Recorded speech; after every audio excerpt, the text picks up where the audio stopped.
The maid who stole Madame's crown. The crown was gone. The palace gates shook with cries of panic. The crown is gone! Royal guards ran from one corridor to another with their swords drawn.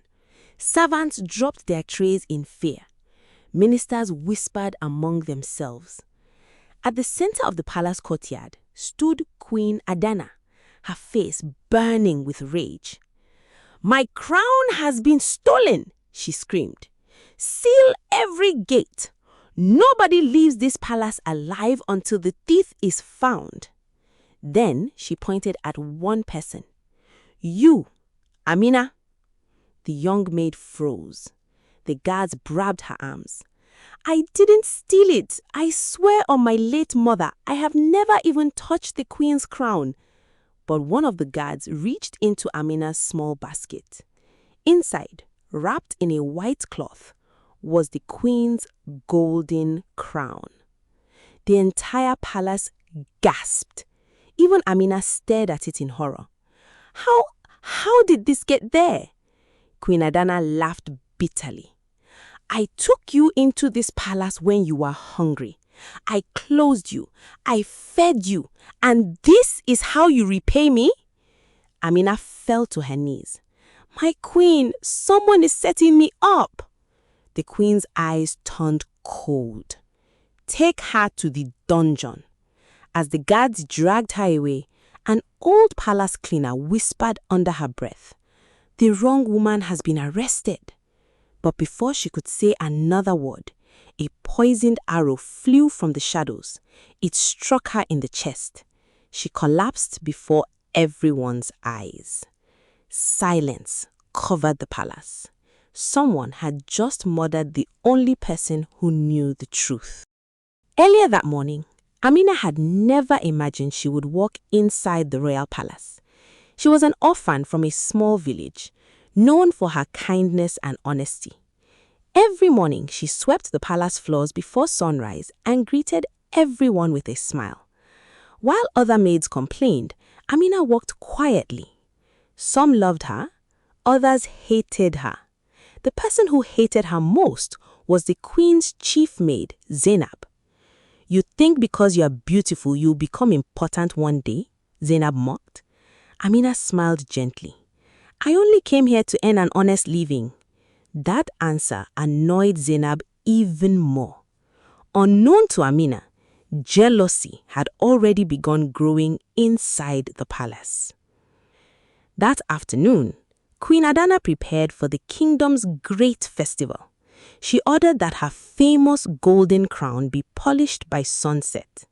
Only 3 people were allowed into the royal chamber: Queen Adana, Chief Maid Zainab, Maid Amina. When the queen stepped away briefly to receive visiting chiefs, the crown remained inside the chamber.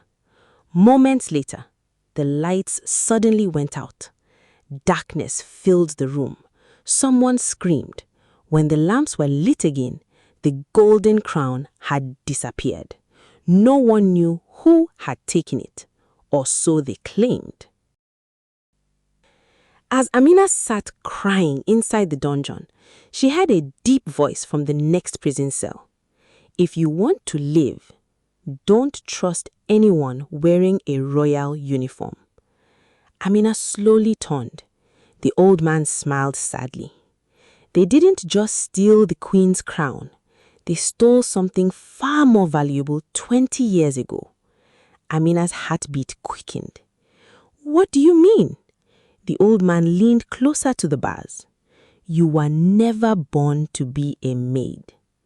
Before he could finish, heavy footsteps echoed towards the dungeon. Someone was coming to silence him forever. The sound of heavy footsteps grew louder. Amina held her breath as 4 royal guards stopped outside the dungeon. Behind them stood Chief Maid Zainab, her face covered with a wicked smile. She pointed toward the old prisoner's cell. "That's him. Finish the job." The guards unlocked the cell and dragged the old man outside. "No!" Amina screamed, gripping the iron bars. Please don't hurt him. The old man looked at her one last time. Amina, he said calmly, whatever happened tonight, never stop searching for the truth. One of the guards struck him across the face. Silence! They dragged him away into the darkness. Moments later, a loud cry echoed through the dungeon. Then, silence. Amina fell to her knees, trembling. Tears streamed down her face. The only man who seemed to know her past had been taken away before revealing the truth. The Queen's celebration. While Amina remained locked away, Queen Adana addressed the people in the palace courtyard. "My loyal servants," she declared, "the thief has been caught." The crowd murmured. "The punishment for stealing the royal crown is death at sunrise." Some servants clapped in support. Others lowered their heads in sadness. Deep inside, many believed Amina could never have committed such a crime. Among them was Prince Kelechi, the Queen's only son.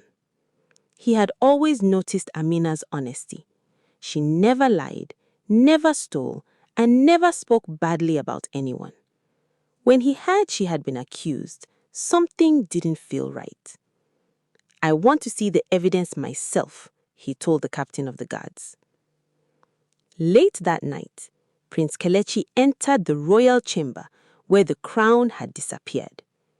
Everything seemed normal until he noticed something glittering beneath a table. He bent down and picked it up. It was a small silver bracelet. He recognized it immediately. It belonged to Chief Maid Zainab. "Why would this be here?" he whispered. His suspicion grew. Just then, he heard footsteps approaching. He quickly hid behind a curtain. Zainab entered the room, looking nervous. She searched every corner as if she had lost something. "My bracelet! Where did it fall?" Prince Kelechi's eyes widened. If she lost her bracelet here, then she was inside this room after everyone had left. Amina's nightmare. Back in the dungeon, Amina couldn't sleep. She kept hearing the old prisoner's words. "You were never born to be a maid." What could he have meant? As she stared into the darkness, an elderly woman appeared outside her cell, carrying a lantern. It was Mama Efe, the oldest cook in the palace. Without saying a word, she slipped a small cloth bundle through the bars. Inside was a faded necklace with the symbol of a rising lion. Amina gasped. "I've seen this before." Mama Efe nodded. "Your mother wore that necklace the day she disappeared." "My mother?" Amina whispered. Mama Efe's eyes filled with tears. "Child, the woman you called your mother only raised you. She was protecting you." Before Amina could ask another question, Mama Efe hurried away as guards approached. The hidden truth. Meanwhile, Prince Kelechi secretly followed Zainab. She walked through a narrow passage behind the palace kitchens and entered an abandoned storage room.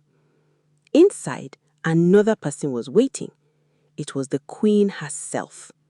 Prince Kelechi froze. "The Queen?" he whispered. He moved closer and listened. Zainab bowed. "Your Majesty, the thief has been blamed. Everything is going according to plan." Queen Adana smiled coldly. "Good." "But what if someone discovers the truth?" Zainab asked. "They won't. Tomorrow, Amina dies, and with her dies the last living heir to the throne." Prince Kelechi felt his heart stop. The last living heir? Could Amina be more than just a maid? He accidentally stepped on a dry branch. Crack! Queen Adana turned sharply. "Who's there?" Prince Kelechi ran into the darkness as guards rushed after him. Behind him, the queen shouted, "Find whoever was listening before sunrise." Prince Kelechi has discovered a terrifying secret. Amina may not be ordinary maid, but the true heir to the kingdom. Will the prince reach the dungeon in time to save her from execution? The execution that changed everything. The first rays of the morning sun spread across the kingdom. The palace drums began to beat. Boom, boom, boom. It was the sound that announced a royal execution. Villagers gathered outside the palace gates. Some came out of curiosity, while others came with tears in their eyes. Everyone had heard the same story. The maid stole the queen's crown. Amina was brought out of the dungeon with chains around her wrists. Though exhausted from days without sleep, she held her head high. "I did not steal the crown," she said softly. "One day, the truth will speak for me." Some people looked away in shame. Others mocked her. Queen Adana sat proudly on her royal throne, dressed in a magnificent red robe. "The law is clear," she declared. "Anyone who steals the royal crown must die." The executioner stepped forward and raised his sword. The entire palace fell silent. Just as the sword was about to fall, a loud voice echoed across the courtyard. "Stop!" Everyone turned. Prince Kelechi rode into the palace on horseback, holding something high above his head. It was Zainab's silver bracelet. "I have proof that the queen's chief maid was inside the royal chamber after everyone had left," he shouted. The crowd erupted in murmurs. Queen Adana's face tightened, but she quickly regained her composure. "A bracelet proves nothing," she said calmly. Prince Kelechi walked toward the center of the courtyard. "Then let everyone answer one question. If Amina stole the crown, why was Zainab secretly searching for this bracelet in the queen's chamber last night?" All eyes turned to Zainab. She began to sweat. I. Before she could answer, whoosh! An arrow flew from the palace roof. Prince Kelechi pushed Amina aside. The arrow struck Zainab in the shoulder instead. She screamed and collapsed. Panic spread through the crowd. "Protect the queen!" the guards shouted. The mysterious archer disappeared before anyone could catch him. As Zainab lay bleeding, she grabbed Amina's hand with trembling fingers. "They're going to kill me," she whispered. Amina looked at her sadly. "Who?" Tears rolled down Zainab's face. I didn't plan everything. I only obeyed orders." "Whose orders?" Amina asked. Zainab struggled to breathe. The queen." The crowd gasped. Queen Adana stood up immediately. "She is lying," she shouted. But Zainab continued. "I hid the crown, not because I wanted power, but because the queen promised to make me rich." She coughed violently. And her voice became weaker. "The queen knows who your real parents are." Before she could reveal another word, a masked man rushed from the crowd. He stabbed Zainab in the chest. She died instantly. The masked killer escaped in the confusion. The palace was thrown into chaos. Prince Kelechi drew his sword. "Seal every gate. Nobody leaves this palace." But Queen Adana quietly slipped away through a hidden passage beneath her throne. Only one person noticed: Mama Ife. She ran to Amina and whispered urgently, "The queen is going to the forbidden shrine." "Why?" Amina asked. Mama Ife's face turned pale. "Because that's where she buried the greatest secret in this kingdom, the secret of your birth." Amina looked toward the forest beyond the palace walls. If she wanted the truth, she would have to follow the queen into a place no one had entered in 20 years. As she took her first step toward the forest, she had no idea that someone was already waiting for her there. someone who had watched her since the day she was born. Who is the mysterious figure waiting at the forbidden shrine? Why has Queen Adana hidden the truth about Amina's birth for 20 years? And what terrible secret is buried beneath the shrine? The forbidden shrine. The moon hung low above the ancient forest as Amina followed Mama Efe along a narrow path hidden beneath thick trees. Every step carried them farther from the palace and deeper into a place the people of the kingdom feared to enter. No bird sang, no insect buzzed. Even the wind seemed afraid to breathe. Mama Efe tightened her grip on the small oil lantern in her trembling hands. "Child," she whispered, "if you hear voices calling your name, do not answer them." Amina looked around uneasily. Why? Because not every voice in this forest belongs to the living. A chill ran through Amina's body. Behind them, Prince Kelechi and 6 trusted royal guards followed cautiously, swords drawn. "This forest feels cursed," one guard muttered.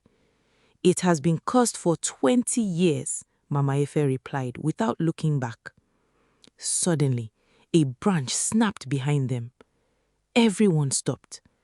Prince Kelechi raised his sword. "Who's there?" Silence.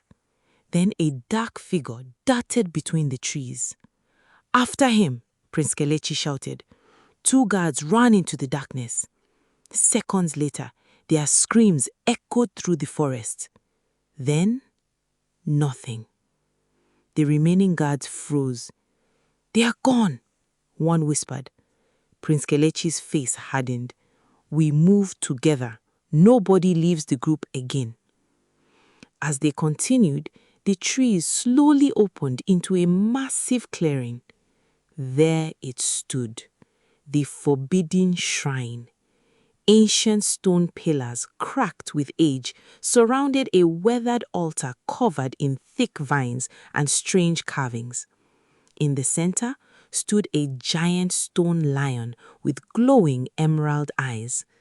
Mama Efe fell to her knees. We are too late. Fresh footprints covered the ground. Queen Adana had already arrived. Amina stepped closer to the altar. Something caught her attention. A tiny silver necklace lay on the stone. She picked it. The moment her fingers touched it, a painful vision exploded in her mind. She saw a crying baby wrapped in royal cloth, a terrified young woman running through the palace, flames, blood, and a voice shouting, "Take the princess, save her before the queen finds her." Amina gasped and dropped to her knees. Prince Kelechi rushed to her side. "What did you see?" Before Amina could answer, a deep voice echoed from behind the shrine. "So, you finally come home." Everyone turned. An elderly man dressed in white robes stepped out of the shadows, leaning on a carved wooden staff. His eyes never left Amina. He smiled sadly. "I've waited 20 years to meet the true princess of this kingdom." Who is the mysterious elder? Why does he call Amina the true princess? And what did Queen Adana come to bury or recover at the forbidden shrine?